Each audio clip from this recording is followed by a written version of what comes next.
Before we begin, I just want to say that this video discusses a real and deeply tragic case involving the death of a child.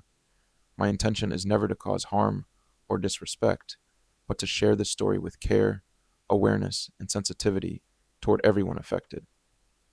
Out of respect for the victim and those connected to the case, some details may be limited, and I encourage viewers to remember that real people and families were impacted by these events. If this case feels like it may be too much for you, please feel free to click away and take care of yourself first. For those of you still here, thank you for being here. And with that said, let's begin. A little girl vanished and nobody called the police for 31 days. As investigators searched for answers, questions quickly began to surround her mother, Caylee Anthony. The case would soon dominate headlines across America, dividing public opinion and becoming one of the most talked about true crime cases in modern history.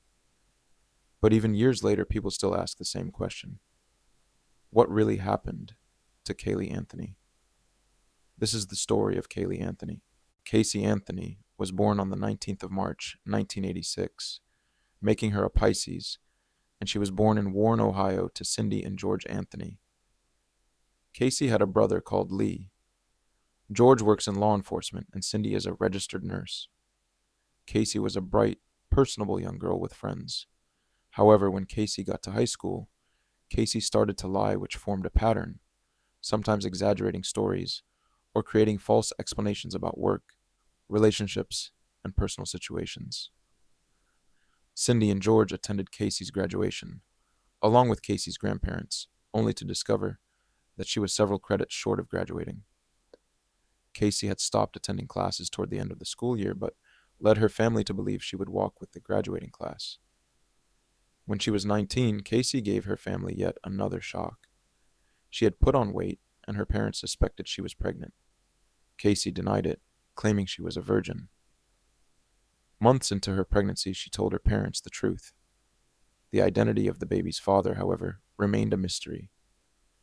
Caylee pointed to different men, including her fiancé, Jesse Grund, as well as a young man she had dated previously, who had died in a car crash. On August 9, 2005, Caylee Anthony was born in Orlando, Florida, United States. Caylee originally was going to give Caylee up for adoption, however was discouraged by her mother. For the next few years, Caylee and Caylee lived with her parents and her fiancé. Jesse Grund acted as the baby's father. Jesse even believed Caylee might be his baby, despite knowing that the timing of her conception made it improbable. A DNA test would later find that Jesse was not Caylee's father. The identity of Caylee's father remained unknown. On June 16, 2008, Caylee Anthony departed from her parents' home in Orlando, Florida, where she and Caylee lived. Her father, George Anthony, later testified that he saw his granddaughter Caylee leaving with Caylee. Caylee told her mother, Cindy, that she was taking Caylee to her nanny, whom Caylee identified as Zenaida Zanny Fernandez Gonzalez, and the next day she further informed Cindy that the three were headed to Tampa on a work trip. 30 days after Caylee's departure, her car was found abandoned in Orlando and towed away. George and Cindy were notified that the car had been impounded. When George went to recover the car, he and the tow yard manager noted a strong smell coming from the trunk, which both later stated they believed to be that of human decomposition. When the trunk was opened, it contained only a bag of trash. That day, Cindy reported Caylee missing, telling 911 dispatchers that Caylee's car smelled of dead bodies and that she had not seen Caylee for 31 days. Cindy later retracted her statement regarding the car's odor. Caylee told investigators that she had left Caylee at the apartment of her nanny, Fernandez Gonzalez, and that Fernandez Gonzalez had kidnapped the toddler. But when police investigated the apartment, they found it had been abandoned for more than 140 days. Caylee also told police that she was working at Universal Studios. However, when investigators took her to Universal Studios on the 16th of July and asked her to show them her office, Caylee led detectives into the building before admitting that she no longer worked there.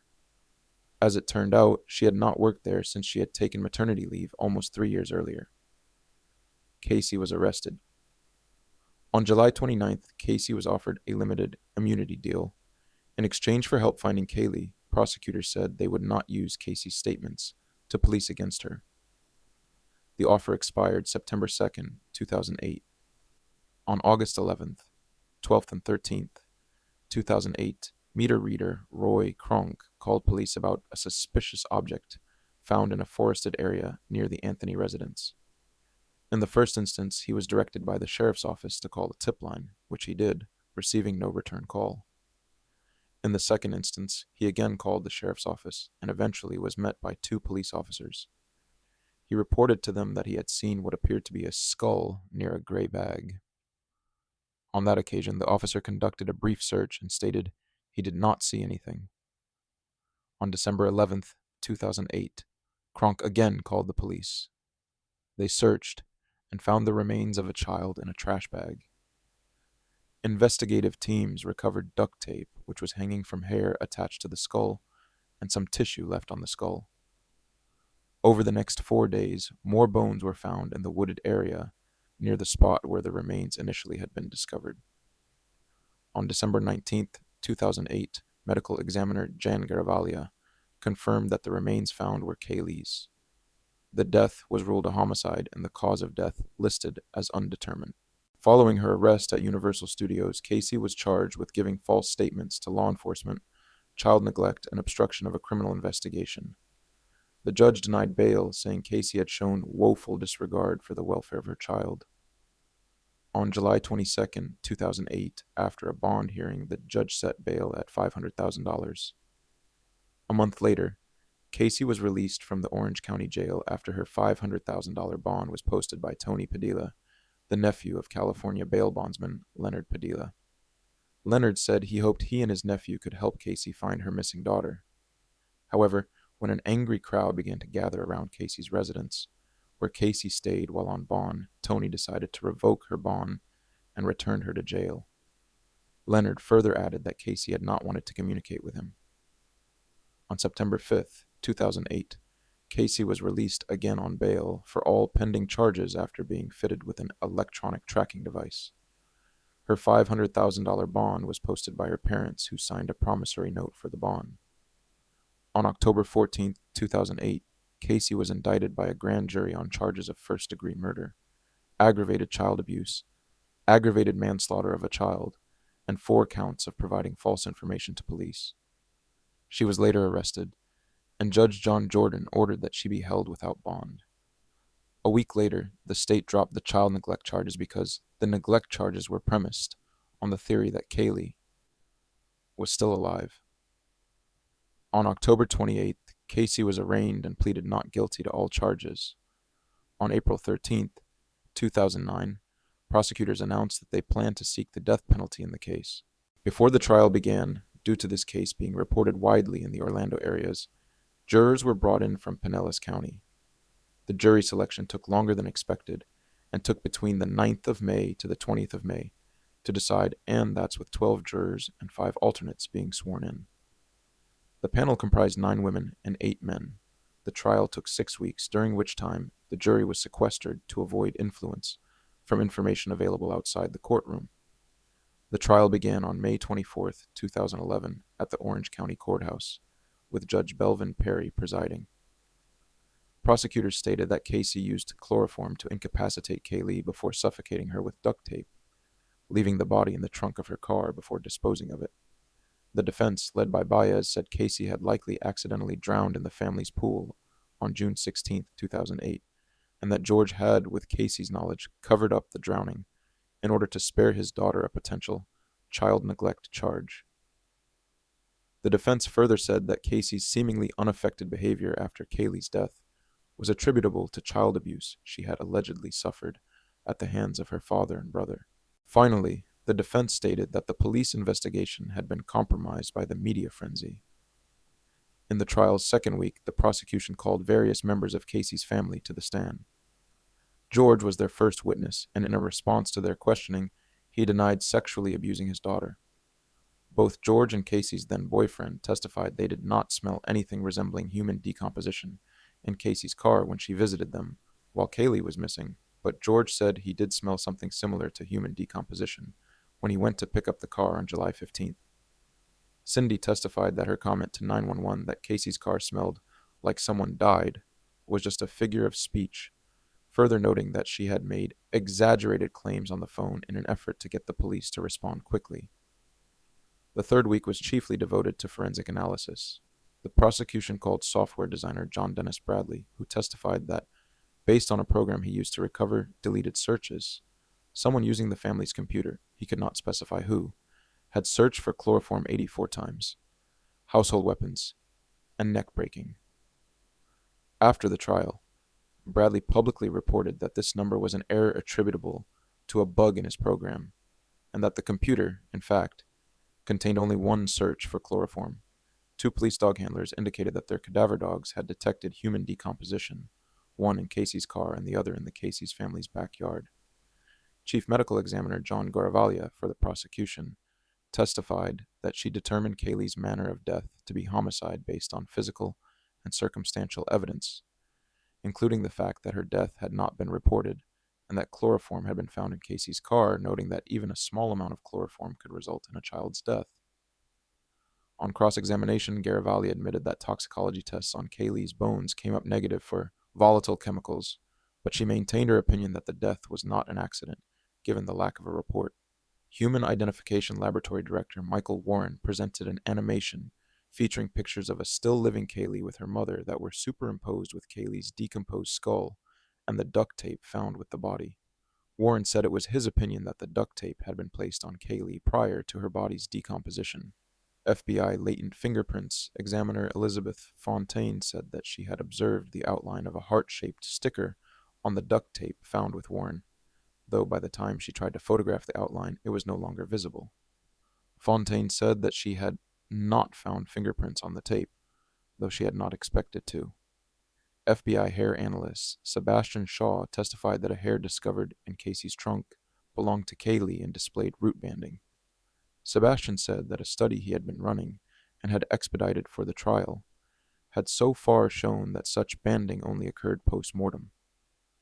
Finally, over defense objections to scientific reliability, Arpad Vass of the Oak Ridge National Laboratory reported that air sampling procedure performed in Casey's trunk indicated decomposition and chloroform. The defense noted that Vass had been unwilling to share his proprietary database, and that his forensic technique had never previously been used in a criminal case. The defense began their case in chief in the fourth week with forensic pathologist Dr. Werner Spitz, who had performed an autopsy on Caylee. Dr. Spitz called Garavaglia's autopsy shoddy, saying it was a failure that Caylee's skull was not opened during her examination. Dr. Spitz said that his own autopsy could not determine whether the child's death was a homicide, and that his opinion was that the duct tape had been placed post-decomposition, saying that duct tape placed on skin would have had residual DNA. Cindy, now testifying as a defense witness, said that she had been responsible for the chloroform search on the family computer, saying she had meant to search for chlorophyll but had misremembered the term.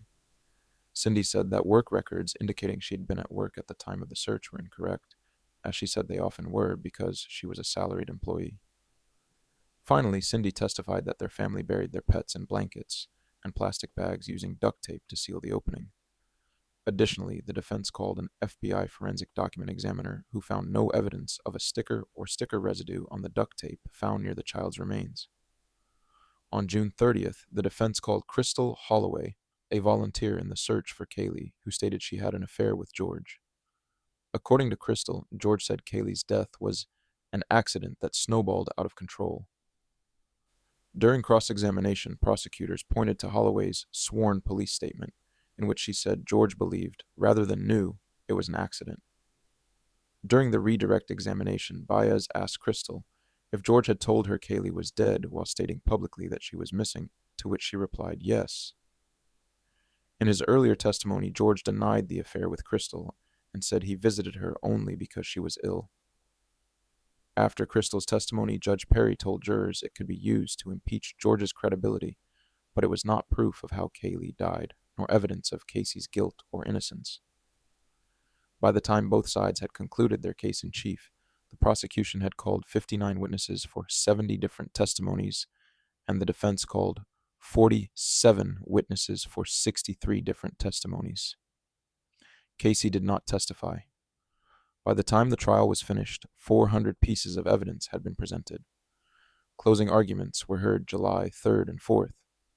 Ashton, for the prosecution, reiterated the state's belief that Caylee had killed Caylee to free herself of parental duties in saying, "When you have a child, that child becomes your life." This case is about the clash between that responsibility and the expectations that go with it, and the life that Caylee Anthony wanted to have. He emphasized Caylee's false claims, the smell in the car, and the items found with Caylee's remains. Ashton called the defense's theory of an accidental drowning absurd because he said, no one would make an accident look like a murder. Baez, who Judge Perry had said could not address the abuse claims given the lack of evidence presented at trial, emphasized the circumstantial nature of the prosecution's case, saying the state's allegations were based on fantasy, computer searches, fantasy forensics, phantom stickers, phantom stains, and no real, hard evidence. Baez said there was a reasonable hypothesis of innocence in light of the possibility that Caylee had drowned, further contending that drowning was the only explanation that made sense, a point he illustrated with a video of Caylee opening the home's sliding glass door, which did not have a child safety lock, by herself.